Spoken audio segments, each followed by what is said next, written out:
Well, hello everyone. My name is Anita Poncione, and I am the Executive Director for School Alumni Programs in the Office of Alumni Relations and an alumna from the Graduate School of Education and Human Development. It is my honor to welcome you here today for our panel discussion featuring our esteemed GSEHD Dean and faculty. We are excited to be hosting today's event, which is a part of GW's Bicentennial. This year, the George Washington University is celebrating the 200th anniversary of its founding. GW's Bicentennial is an incredible historic milestone representing 200 years of phenomenal growth from humble origins to a top comprehensive global research university in the heart of the nation's capital. While we did not anticipate a global pandemic would prevent us from gathering in person this year, we still want to take a moment to mark this incredibly unique birthday by creating opportunities for us to gather virtually. And while the university has grown and changed over time, what has endured is GW's never-ending commitment to creating a greater world through its students, faculty, and alumni. Today, we have an opportunity to hear from our dean and 4 faculty experts who will discuss the challenges, opportunities, and lessons we are learning during the pandemic and how we will reimagine education to address the disparities in the system. It is now my pleasure to introduce today's moderator, Dr. Michael Feuer. Michael Feuer is Dean of the Graduate School of Education and Human Development and Professor of Education Policy. He is a non-resident senior fellow of the Brookings Institution and immediate past president of the National Academy of Education.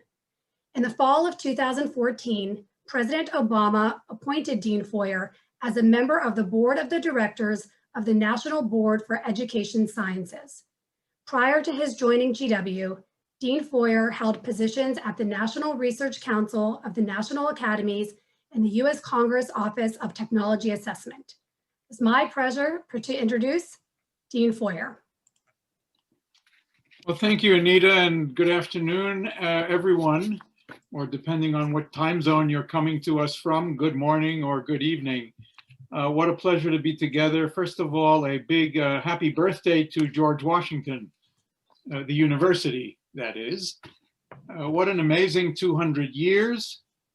So much has been accomplished, and we have so much to look forward to. And I just want to say personally that I am myself very much looking forward to being together with all of my colleagues for the 300th birthday as well.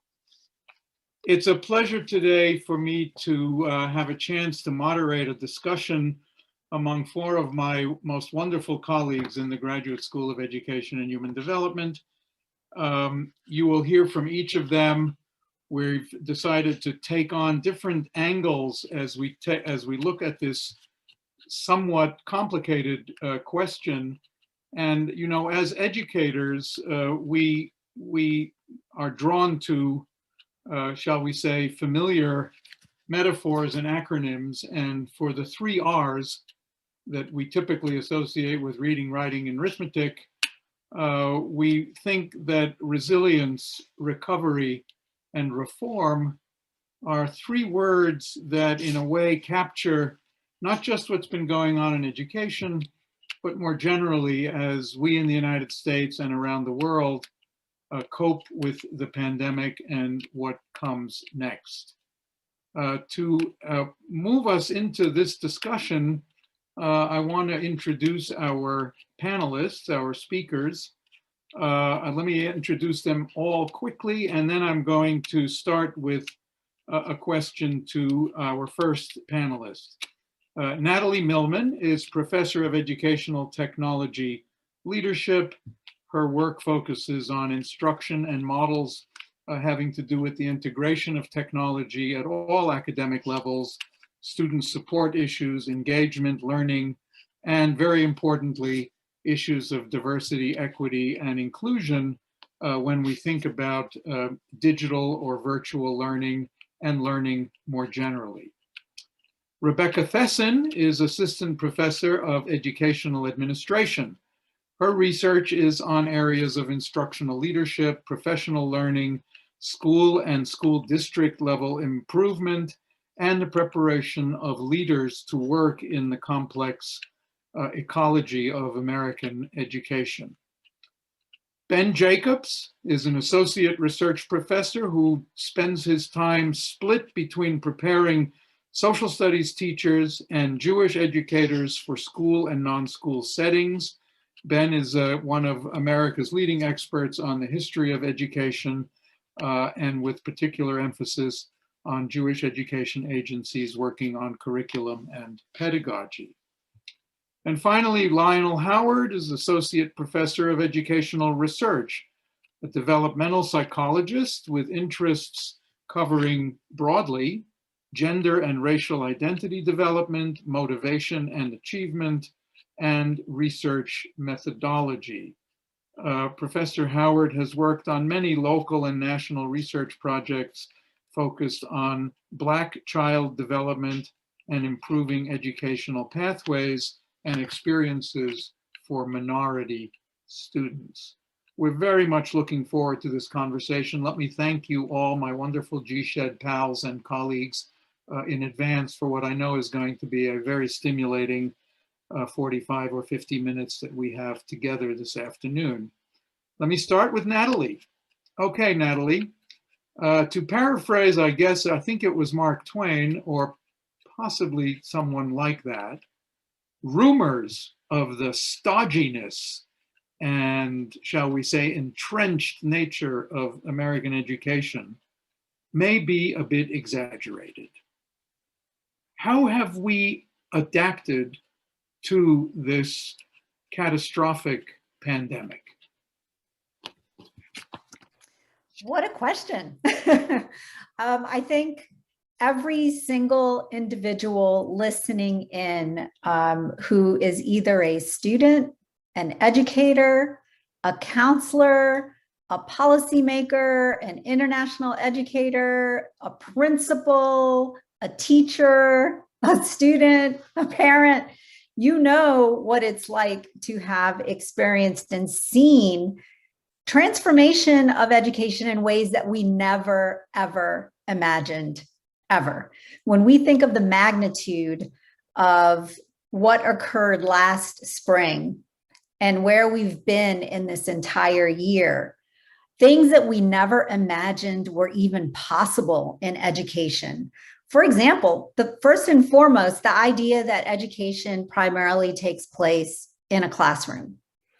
However you look at it, our ability to adapt and change and learn from this abrupt change that we've all had to experience, that alone, I think, is a demonstration of how this prior perspective that we can't do that yes, we can if we have to. Now, I think it also illuminated a lot of the challenges, a lot of the inequities that already exist within schooling and education. And it's hard to hide from them. But I've been tasked with talking about resilience. So I see this great change as challenging for many, but also a great opportunity for us to take what we've learned about what we could do in this short period of time. And one of the things that some of you may have read or heard me speak about previously is that I still believe that we are emergency remote teaching and learning and working and living. I mean, the pandemic is still ongoing. There's this uncertainty that we are still experiencing and will continue experiencing for quite some time. So this resilience, these skills that we've learned, as well as I think also the acknowledgement that sometimes we need help. And this is when I think of my counseling colleagues or the various colleagues who support and prepare leaders within our school. Who can we turn to get help whenever we do need help? And what can they do to make a difference so that we can do the things that we'd like to do or need to do, or to make our lives easier, or even more importantly, how to make things more equitable. I will stop right there. So I don't know if you have more questions or if I'm supposed to keep talking. No, that's great, Natalie. You can be sure we will have more questions. And I'm glad that you reminded us that this question about how we adapted is very much at the heart of our first R, which is the resilience factor. And what you've described here is, I think, something about a tremendous effort on the part of educators, parents, kids, students at all ages, and the fact that they confronted obstacles which may have been less illuminated than they are now, and that gives us reason to think ahead to the continuation of the resilience. We will get back to you on that. Okay, now to Rebecca. You know, a big question on everyone's mind these days, and all you have to do is pick up the daily newspaper wherever you live, and I would almost guarantee that on the front page there is a headline having to do with something about if, when, how, and whether our schools will reopen. What's your sense of what's in the works so far? What are the challenges? And are we getting ready for the second R, which is some kind of recovery? Good evening, everyone. Thank you for including me on this panel tonight. And we are moving into a mode of recovery, absolutely. Before I start and just give you some thoughts, I want to take a moment just to highlight the efforts of all of our school superintendents and leaders. Just as Natalie started to say, our teachers, our school staff, who've all implemented new ways of teaching and learning overnight and have continued to do it for this entire year. So thank you to all of our educators who are here tonight for all of your efforts. I can briefly address two aspects of the mode of recovery that we're engaged in through the learning that I've gained from my conversations this year with current school district leaders, superintendents, and school leaders. So I'm going to touch on this topic of recovery in two ways: how we've brought attention to some of how this experience has brought attention to some of the differences in schools and school districts, and also how they have responded in some common ways. And then I'll also present some challenges and some next steps that our schools are planning as we look forward, as Dean Foyer articulated. So one of my conversations with a superintendent this year, during this talk, she said to me, there were no good solutions this year. So this experienced superintendent articulated how she was forced to pick a way to educate students from an array of poor choices, none of which she felt would adequately meet students' needs. In selecting a schooling approach, she and every other K-12 superintendent in our country had to consider state and county guidance, current COVID metrics, community preferences, and approaches taken by nearby districts. But ultimately, they had to work with stakeholders to make decisions about schooling independently. For instance, I can give you a painted picture of how these decisions looked so different across our country. Many small school districts in Massachusetts, where a town constitutes a school district, prioritized bringing students back to school in September. They worked very hard to obtain masks, face shields, COVID testing kits. As one superintendent explained to me, he tirelessly worked to get enough of these so that he could open schools so every student could go to school 2 days a week, starting on September 15th. School districts in southern states implemented 4 or 5 day traditional school models beginning in September, just with some extra precautions in place, such as trying to keep 6 feet of social distancing and mask wearing. And then in contrast, locally in the DC region, most school districts have engaged in fully virtual instructional models until sometime between January and March of this year, and then moved to hybrid with some students staying fully virtual. If you just do a Google search of the websites of state departments of education across this country, you'll see how many different guidelines have been put in place in every state regarding the recommendations for schools and districts' plans for recovery. So amidst all of these differences in recovery efforts, there's also some commonalities. For example, there's being much more attention paid to social emotional learning. This focus on social emotional needs has not only gained importance for students, but also for school leaders and staff. And in my conversations with district leaders this year, they've all highlighted the efforts they've taken to offer flexibility, compassion, and additional supports to employees during this challenging time. Second, and this probably goes without saying, there's been a focus on meeting the basic needs of families during school closures through mental health supports and the provision of meals. Once schools have opened, these priorities have continued, but they've then shifted to focus on safety, from no longer allowing access to water fountains, telling students to bring their water bottles to school, to one-way hallways and temporary ending of the use of lockers in secondary schools.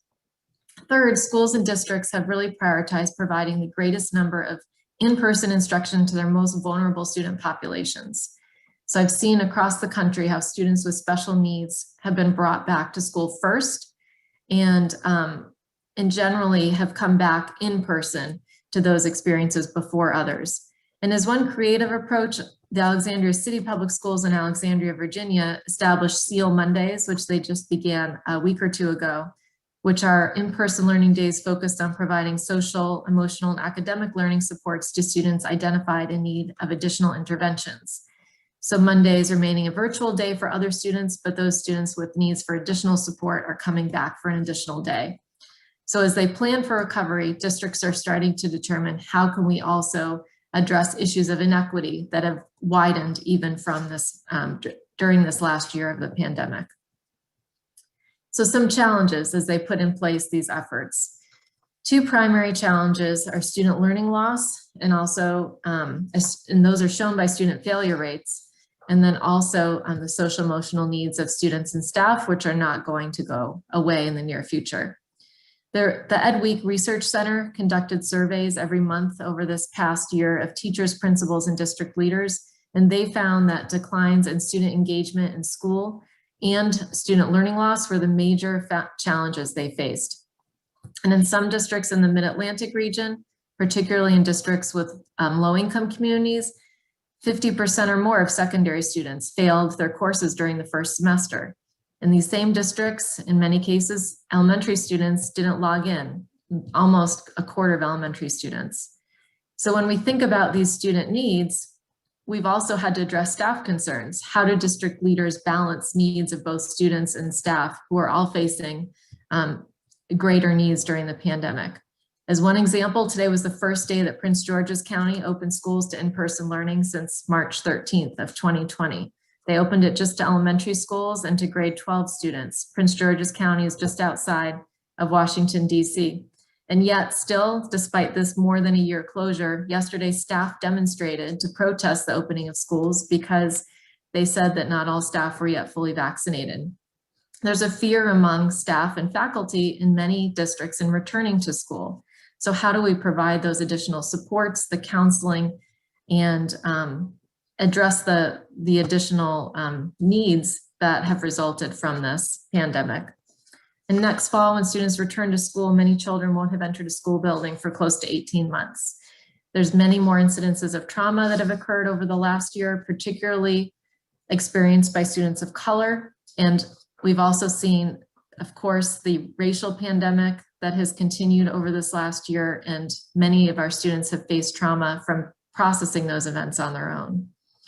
So with all these challenges in mind, as they're planning next steps, a primary concern on the forefront of all school leaders' minds is how do we address these issues of equity and the enormous gaps in student learning that are resulting from the pandemic. A first step that I've seen many districts and school leaders have reported to me their efforts to establish summer school. Whereas summer school budgets have been cut in the years prior to 2020, they've now all been offered last summer and now again this summer for free. And in some districts, they're being required. Student attendance is being required in summer school. Second, some students have done well in virtual learning. So how do we capitalize on that? While many school districts are seeking to offer virtual school through next year, others are firmly establishing long-term plans to put in place accredited schools so that students can continue for the following years after next year as well in virtual learning. And last, we need to consider how to build on what we've learned over the last year. So our recovery efforts have to continue these plans to engage in professional learning that have now taken place virtually and over Zoom. so that we can utilize these new tools that have encouraged teachers to collaborate in new ways, superintendents, district leaders to collaborate in new ways, as they've learned to rely on one another and learn from one another as they've had to never before this past year. Principals now conduct walkthroughs through Zoom. How can we continue to utilize this technology and this accessibility to ensure that we're working together to improve instruction in every classroom as we come back to in-person schooling? And also family engagement has grown. We don't want to lose the renewed engagement we've acquired from having PTA meetings and student engagement activities virtually, where it's now much more accessible to parents. So in closing, I'll share just one quote from another superintendent with you. We know that education will never be the same. Dr. Kim Hill in Charles County, Maryland said, "The challenge now as we plan for fall 2021 is not to revert back to what was known and comfortable. We need to, as leaders, continue to demand and push and ask why not, so that we don't fall back into old and often stale practices." Thank you. Thank you, Rebecca. Quite a lot of very important information for us to try to digest and think about. Questions are coming into the chat room fast and furious here. We're going to get to as many of them as we can. Let me segue from the last point you made, and it's a good place to launch into the next part of the conversation. You know, it's been said that it's too bad to let a good crisis go to waste. And for many people in the world of education who have been observing how the pandemic has exposed, if not caused, but certainly exposed and exacerbated fault lines in our democracy having to do with racial injustice and inequality and the disparate treatment that children of different backgrounds and with different means are exposed to, there is a strong push now to not just go back to quote unquote normal, which for many people is viewed as an untenable kind of status quo. The question is, to both Lionel and Ben, and I'm going to start with Ben, well, how can schools adjust in the direction of doing better to meet the needs of all our students? That is a vulgar abridgment of what we know to be one of the unfulfilled promises of American education, which is to make opportunities for all our students. What's your sense, Ben, of whether and how we can start doing this quote unquote reset in that direction? So Lionel, I'm going to give you a chance to think ahead to your question, and then I'm just going to ask you to go right after Ben. What does reform mean in this context of the pandemic, the reawakening to fundamental flaws and fundamental injustice in the American system and in American education? And what can we be anticipating about that word reform as we go forward? Ben Jacobs next. Thanks very much, and thanks for the opportunity to share some thoughts on this. I'm going to start with a quotation.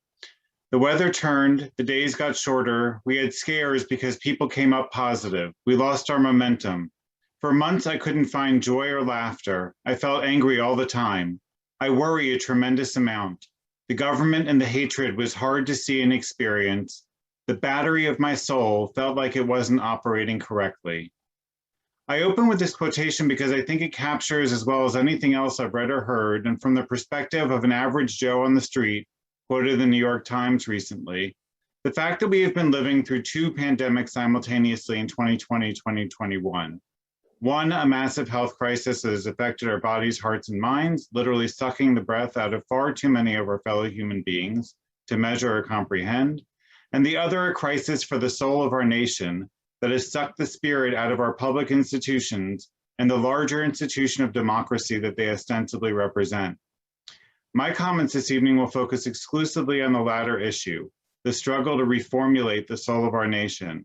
As it's the pandemic that preceded and will outlast the COVID-19 crisis, and the one that speaks most directly to needs we must care about and care for as educators.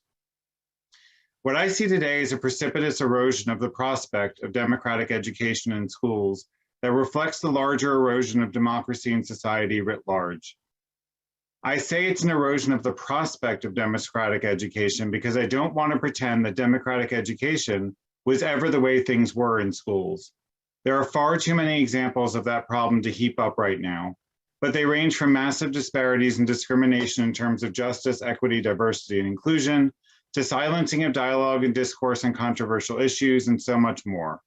So I'm not calling for some sort of renaissance or a return to the good old days, because those days never really existed. Despite our attempts to maintain a democratic society, we have never successfully been able to replicate democracy in education. John Dewey, America's preeminent philosopher of education, wrote his landmark work, Democracy in Education, more than a century ago, and we have yet to realize its potential. As Dewey put it, a democracy is more than a form of government. It is primarily a mode of associated living, of conjoint communicated experience. In Dewey's vision, we would replicate those values and aspirations in schools, such that the classroom would be a venue for socialization, that is, for the healthy social interaction of children relating to one another, associating with each other, and communicating with one another through experience and education. In this scheme, the teacher is neither a didact nor an overlord, but rather a facilitator of learning. The teacher may in fact model good learning for students by participating actively in their social interactions, associations, communications, and experiences. The society created in this democratic classroom, where all voices are equally heard and all perspectives are equally respected, is like a symphony in which each individual is encouraged to play his, her, their own native, distinct tune, while together the instruments form a richer, more beautiful multitonal harmony. What a vision this presents. A classroom abuzz with inquisitive, analytical, cooperative children alongside their engaging, encouraging, and enthusiastic instructors, together creating a mode of associated living in which the values of equity, diversity, inclusion, and solidarity prevail. See what I mean by a vision that probably doesn't resonate with many of your prior experiences as students or educators or parents or other school stakeholders? And look at us now. Where are the interacting and intermingling children? So many of them are isolated at home, alone, dislocated, solitary, confined, destabilized, and above all, disassociated. Where are the energetic and caring teachers? So many of them are behind screens, shields, and masks. Listen to these terms. Distant, fractious, fearful, and in many cases, opting out altogether. And what of society? From the police killings of Blacks to a spate of bias attacks on Asian Americans, to the veritable collapse of the service industry, to the ongoing detention of brown children at the borders, to the return of the genuinely starving artist, to the insurrection at the US Capitol by white supremacists wielding Confederate flags, to the impeachment of a president for a second time in one 4-year term, the list goes on. Bifurcated rather than pluralistic, atonal and cacophonous rather than harmonious, as discordant as ever. What can education do to address these massive, seemingly intractable problems? The Trump administration purported to have a solution in the infamous 1776 Project, launched in 2020 to combat anti-American historical revisionism, critical race theorists, cancel culture adherents, and flag-burning mobs by promoting patriotic education. It's chilling to read these hypocritical words in the shadow of the Capitol insurrection. And it's no wonder President Biden eliminated the project on the day he took office. California, on the other hand, has offered up its own purported solution in the form of the controversial ethnic studies model curriculum, adopted just a few weeks ago in an effort to empower students by illuminating the often untold struggles and contributions of Native Americans, African Americans, Latinx Americans, and Asian Americans, to uplift the histories and voices of marginalized communities in ways that help our state and nation achieve racial justice and create lasting change for the benefit of all students of all backgrounds. As I see it, these attempts to forge two different versions of the one best narrative of America, its history, people, and values are merely means of exacerbating divisiveness rather than working toward finding common ground. For the purpose of healing the soul of the nation, neither will do. What kind of reforms do I hope for? With my mentor, Nell Noddings, the eminent philosopher of education and care theorist, I am more eager for schools to adjust their purposes and practices to actually meet the deep human needs of most of our students, the intellectual, spiritual, physical, emotional, social, vocational, moral, aesthetic, and civic needs, rather than focusing foremost on whose story gets told the loudest, or on preparation to get ahead or all too often be left behind. What troubles me is that an agenda such as this should seem like a yay agenda, like who's going to say no to intellectual, spiritual, social, moral, and civic well-being? But we live in an era in which yay agendas have seemingly gone the way of peaceful protests in Lafayette Park. We can and should do better. I would also like to see schools become laboratories for the free exchange of ideas, which all too often are silenced or suppressed in the name of politically neutering teachers and students alike. Children must be taught from an early age the difficult skills of cooperation, dialogue, and deliberation. We need methods and strategies that foster critical thinking, self-awareness, reflection, compassion, empathy, and perspective taking. At the same time, we need to be firm about what topics are non-negotiable. There is no yay agenda for slavery, Nazism, racism, discrimination, flouting the social compact and their ilk. The work of researchers like Walter Parker and Diana Hess on controversies in the classroom and the democratic power of education, or of Peter Coleman and the Difficult Conversations Lab that investigates the emotional, cognitive, and behavioral dynamics of engaging in discussions over difficult and potentially intractable moral issues, can help us understand how to get this approach to teaching and learning right, again, from an early age. Those citizenship grades we earned in elementary school for being good citizens of the classroom, their society in miniature, should carry through high school and even post-secondary education to set higher expectations of our social and political conduct as citizens of this nation. This is the essence of good civic education. I could go on, but I'm over time. So what I'm looking for is we push reset on schooling. Post-pandemic is hard work, very hard work, for teachers, administrators, educational researchers, teacher educators, parents, students, and all of our schools and society stakeholders to bring democracy to education, with the hope that the rising generation of American children will be capable of restoring democracy in America. It's not a small or easy task, nor can it be accomplished overnight, but in light of the pandemic attacking our souls, I see no alternative for our health or our nation's health than to get this work done. Lionel? Thank you, Ben. Go for it, Lionel. Thank you, Ben. Thank you, Dean Foyer and other panelists. So the challenge of being the last person to speak is there isn't much more to say, right? So let me sort of offer you just a couple of perspectives to consider. And let me sort of preface my comments with the point that I come to this work from an intersectional sort of framing, but also deeply experiential as a person who is minoritized in this American schooling system, right? And so I can't think about reform without thinking about the implications for my own life, the people who are in my family and closest to me, as well as the young people that I'm in service of. So I was sort of thinking about the question that was posed to us, and a lot of what Ben offered us resonates very strongly with me. And one of the things that I've been sort of trying to think hard about is this notion of education reform and what we actually mean by education reform. And in some ways, I find that terminology, that sort of concept, problematic. And in many ways that kind of prevent us from really reimagining or stretching the possibilities for K-12 public education. And so I think when we use the word reform, I receive that as an indication that there's strong belief that there was something inherently redeeming about the most basic ideological forms of education, right? And so I think in some ways that then keeps us sort of tethered to doing things in ways that feel familiar. And so how do we sort of reimagine, how do we sort of untether ourselves to some of those basic ideas that, as Ben suggests, have not been proven time and time again? And so part of my question is, how do we sort of challenge this notion of reform? What's the new way of thinking about whatever that might mean for you in the capacities that you work in? And so I do like the language of reimagining, but I think that word is also being co-opted. right? And in some ways becoming to represent, again, reform, right? And sort of bringing us back to what we've been doing for many, many years, many, many generations of students. And so how do we begin to sort of think differently? How do we sort of have new sort of paradigms to work from?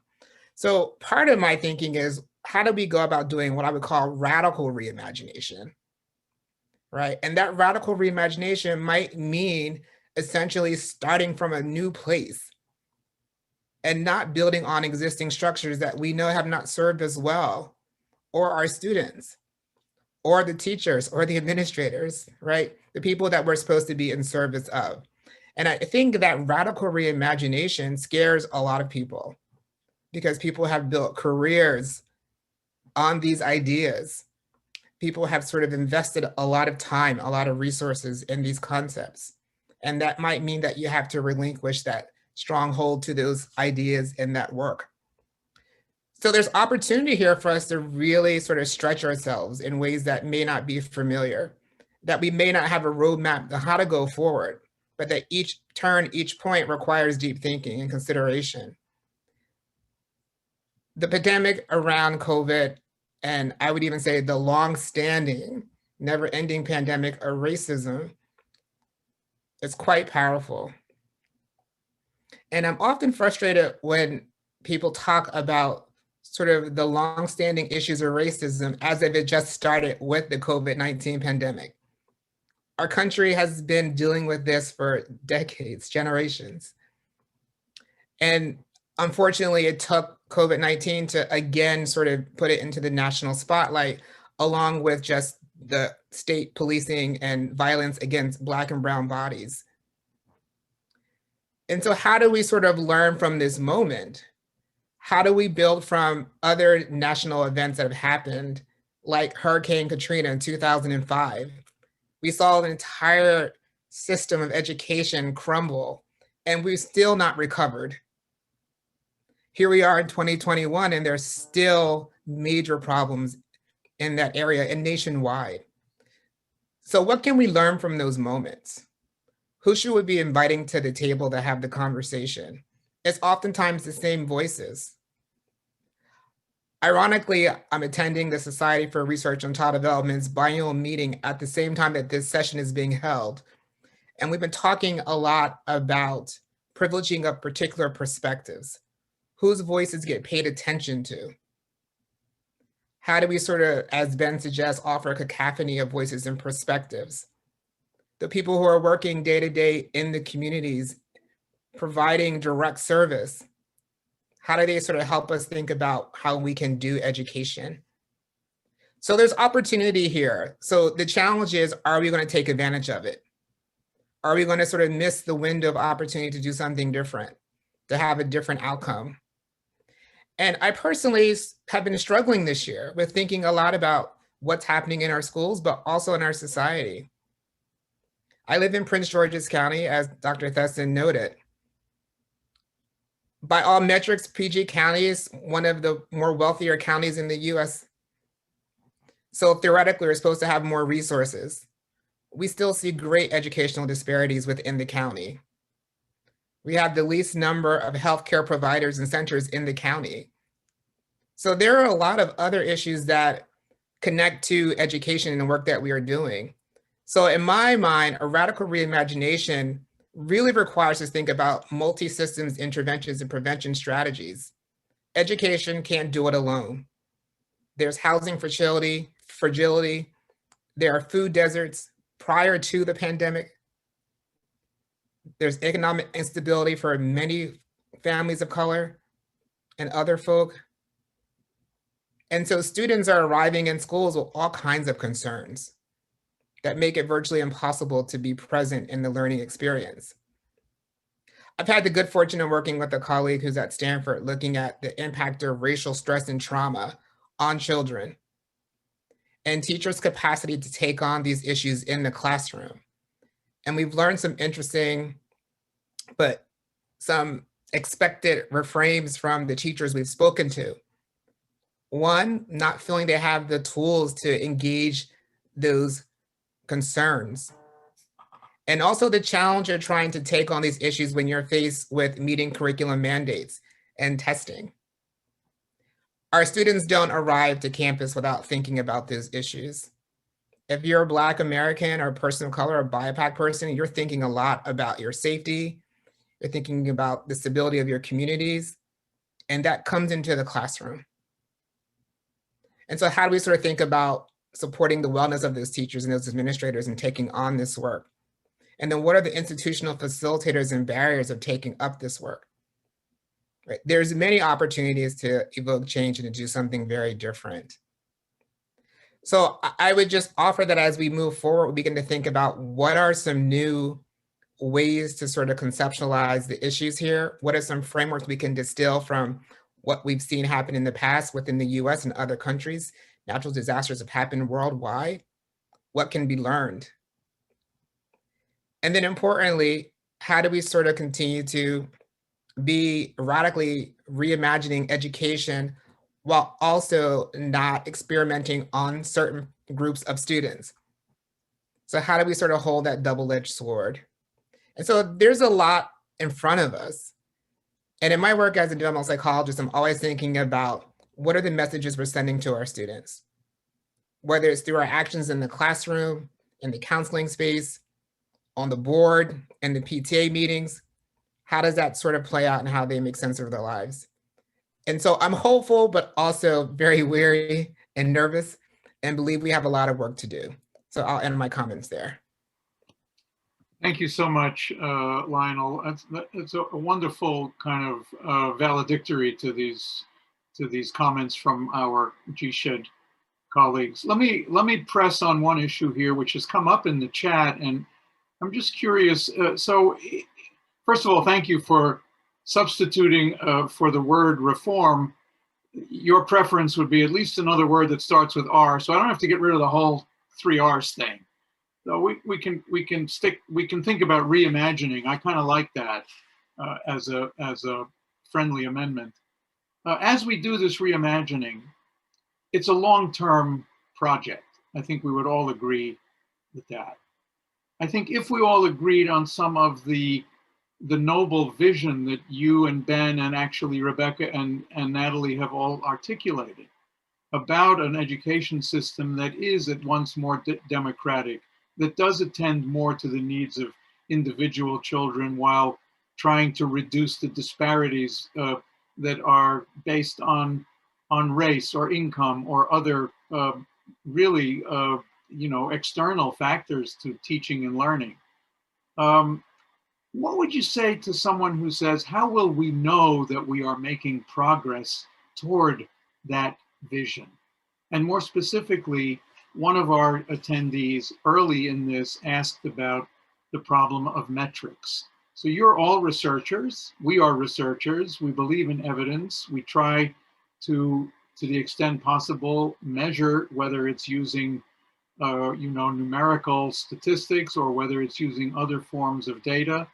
Give us an example of whether we will know whether we're at least going in the right direction.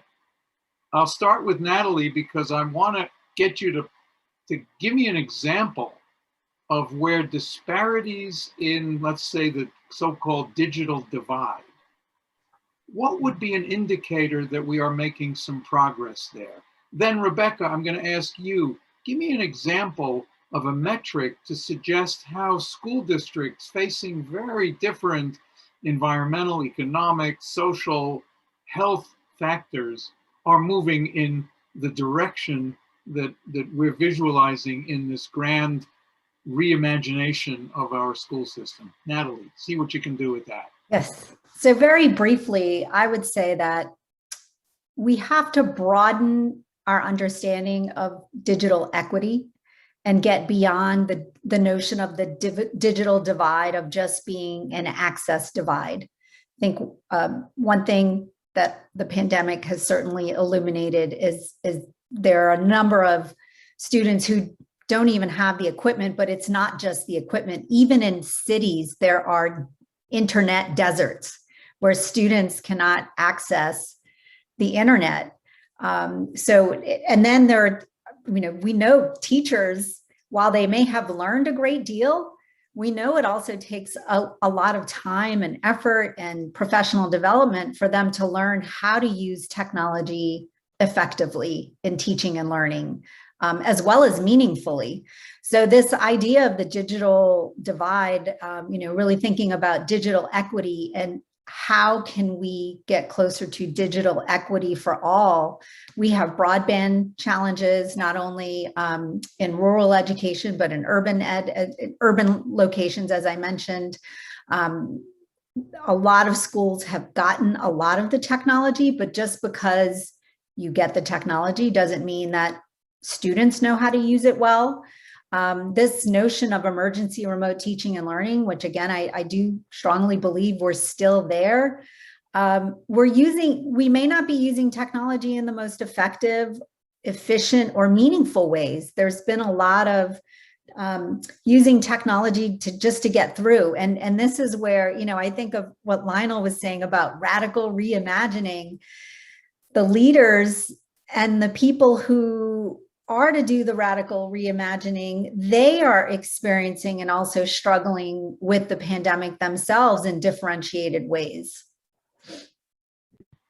Thanks, Natalie. That is very helpful because for me at least, it brings this grand vision into a framework that allows me to think, well, okay, if we can do a little bit better by way of the design, implementation, and distribution of the relevant technologies for meaningful learning, we'll be able to say we made some progress.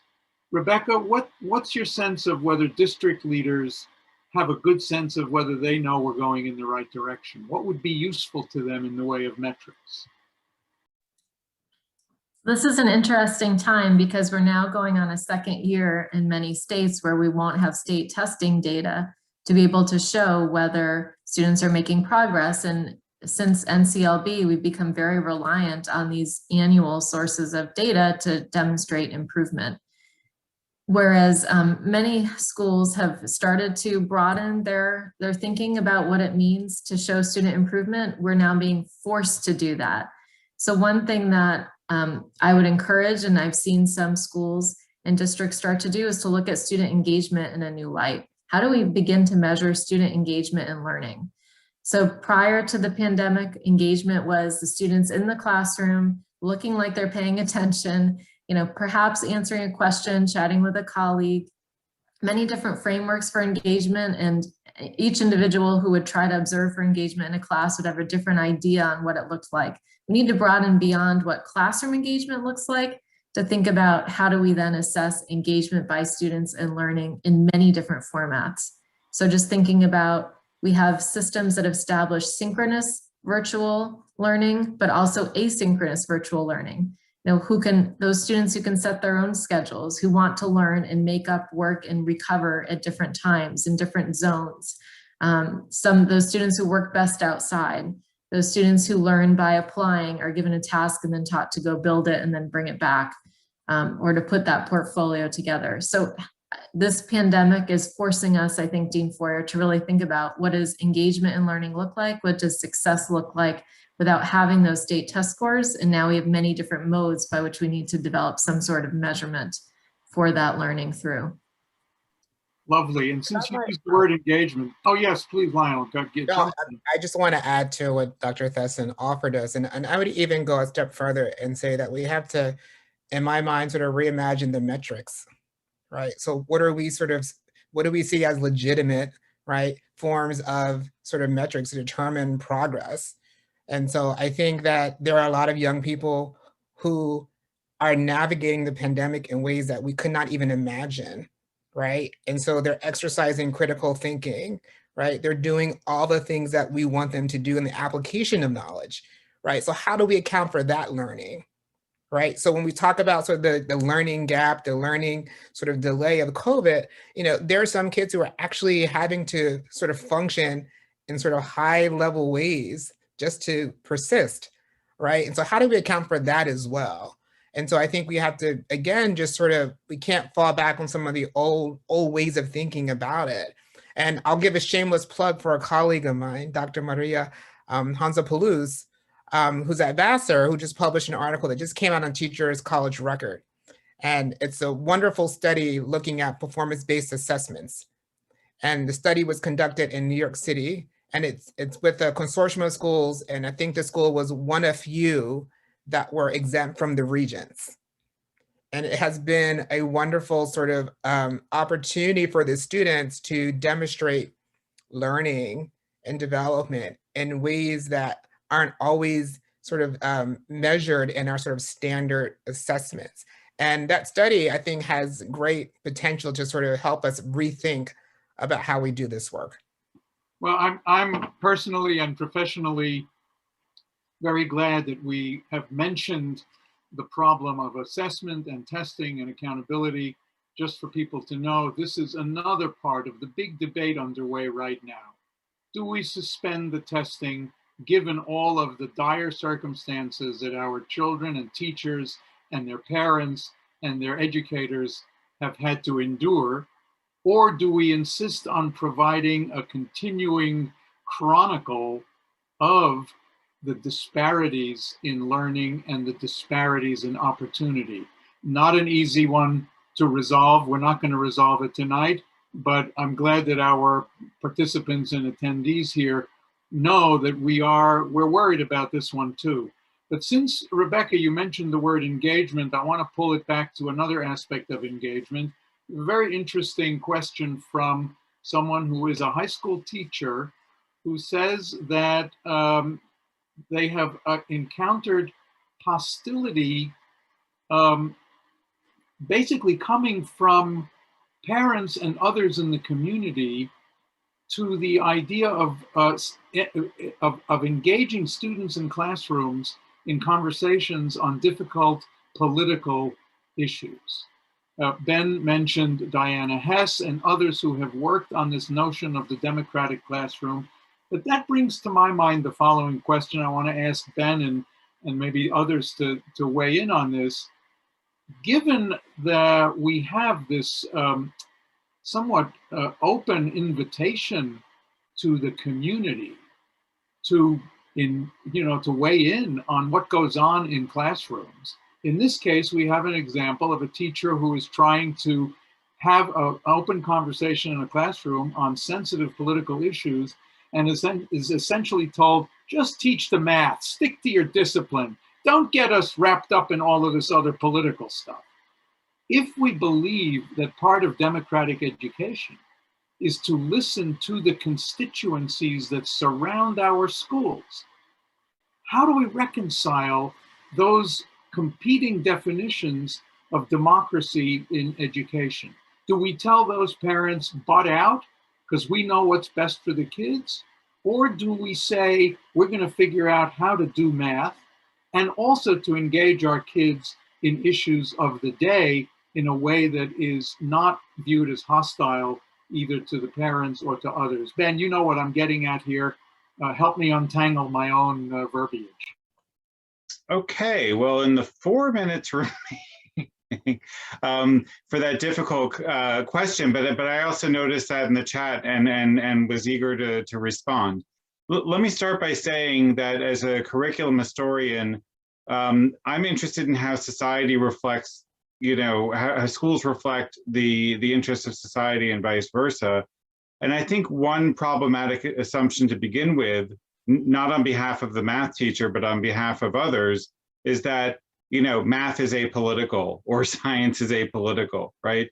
Just go back to the Scopes monkey trial and otherwise to determine that those just sticking to your discipline is not at all an apolitical act. There's politics involved in each and every one of these aspects. And I think that it's important in terms of a democratic education to bring that to the fore, to be honest about how each and every aspect of the way that we think about the world, the way that we see the world, and the way that we construe all of these aspects of our society are influenced in one way or another. We talk so much about the ideas that I brought up in terms of democratic education, in terms of giving voice to the marginalized in STEM classes, right? Even if we're just talking about the disparities in the way that girls and boys are treated from a very early age in these settings. So I think that's one misconception to start with, that that teachers need to stay in their lane when they're not social studies teachers, let's say, or language arts teachers, because there's no politics involved there. The second piece is, and I'll say this briefly, I'm a believer in what I call pedagogical neutrality. And this came through, I believe, in the words that I shared earlier. I think that teachers ought to share their perspectives in the classroom on certain political issues, because it demonstrates that we are actively political people, rather than, we're all Switzerland, we're all neutral on everything. That's not an accurate portrayal of how adults work. And actually, teachers can model more effective means of communicating that than what children today see in popular media and otherwise about how, again, how bifurcated our country is. So I think that that's an opportunity. All perspectives need to be shared. So this is not a teacher who turns into, like I said, a didactor and indoctrinator. All perspectives need to be shared in the classroom. However, I don't think that they should be absent from the conversation. Like I said, I don't agree with the notion of neutering both teachers and students when it comes to political conversation. That's part of the new movement, no perspective left behind. I'm with you, Ben. Can I just say one thing? I think you're right on, Ben, and I think that question is such a hard question to respond to, largely because I think that there's an assumption that the curriculum is already apolitical or depolitical, right, from the start, and it's not, right? When we sort of think about social studies, cultural, world cultures, even the science, right, and mathematics, what work we take up in those courses, right? So because it's not sort of naming specific racial or ethnic groups, right, there's assumption that it's not political, and it is, right? And so I think, how do we sort of push that conversation, right? Because I think it's easy to say that the inclusion of these new ideas is radicalizing students, right, and engaging them in this sort of political sort of conversation. It's already happening, right? We talk about the hidden curriculum. We know these things, right? And so I think we have to really sort of begin to challenge people on those assumptions of neutrality and sort of non-political discourse happening in our classrooms. It's happening every day, even in the university system, right? It's happening. Well, here's the situation, folks. We only have a few minutes left. We have made progress, I just want you to know, because I think we have engaged with some of the most significant issues. For me, the progress that we've identified here, I believe, is also that we have people such as yourselves and so many of our participants in this meeting who are committed to moving the needle. And that gives me great hope. And I am quite optimistic that when GW celebrates the 220th birthday, we will look back and say, we've already made some progress since that session we had on the afternoon of April 8th. So I want people to feel good about the fact that we're going to continue working on these things. We have a grand vision for the future. We're going to make incremental progress, we hope, and we're going to check ourselves, and we're going to never stop asking, are we going in the right direction? That's very important. We have to wrap up. I want to apologize to our folks who asked really, really good questions. I'm glad that we've recorded this. I'm going to make sure that all of you somehow get these questions, because this is what we need to be doing. We need to be thinking, working, and actually doing this stuff together, because education is indeed the most important investment that a society makes, and we've got to keep getting this right to the extent we can. With colleagues such as you, I sleep better at night knowing at least even if we don't solve all these problems by next Thursday, we're moving in the right direction. So I want to thank you very, very much for doing this. I want to thank our people for their appreciation of what GSEHD is about and what GW is about.